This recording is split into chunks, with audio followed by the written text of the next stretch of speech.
Le Zoom Éco.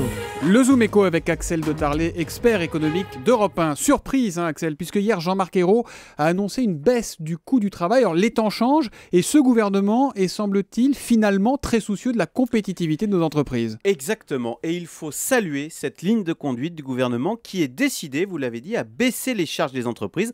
En fait, le gouvernement en est aujourd'hui convaincu, les entreprises françaises, pense-t-il, payent trop de charges et ça les fait mourir à petit feu. Mais est-ce que c'est vrai? Est-ce qu'elles payent vraiment plus de charges que les autres, les entreprises françaises? Écoutez, c'est limpide. Quand un patron français donne 100 € à un de ses salariés, le patron doit payer en plus 41 € de charges. La même chose en Allemagne, quand un patron allemand donne 100 € à son salarié, le patron allemand, lui, doit donner 23 € de charge. Donc oui, nos entreprises sont bien plus handicapées et on craignait que ça s'aggrave avec cette réforme des retraites qui va augmenter, je vous le rappelle, les cotisations retraite que doivent payer les entreprises. Et alors c'est plus le cas?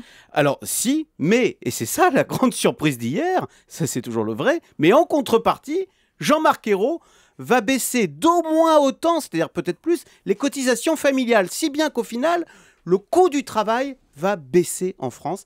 Ça, c'est totalement inattendu, c'est une vraie bonne surprise.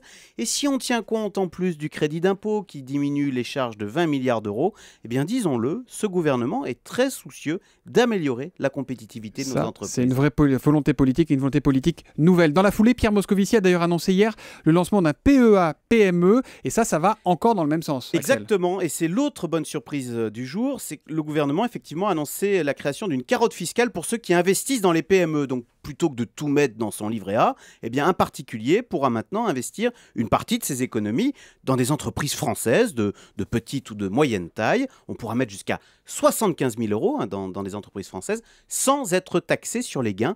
C'est très positif, donc bravo. D'un côté, on baisse les charges des entreprises françaises, de l'autre, on oriente notre épargne qui dort vers ces PME. À la clé, bien sûr, pourquoi le gouvernement fait ça?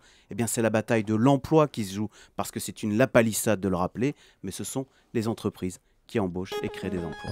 Votre coup de chapeau, Axel? Eh bien, justement, dans la même veine, Fleur Pellerin, la ministre déléguée aux PME et à l'innovation numérique, annonce dans le Figaro la création d'une école de l'entrepreneuriat. Une école, dit-elle, qui sera ouverte à tous les profils, chômeurs, retraités, jeunes sans formation. Et l'objectif, eh bien, justement, se lancer, créer son entreprise.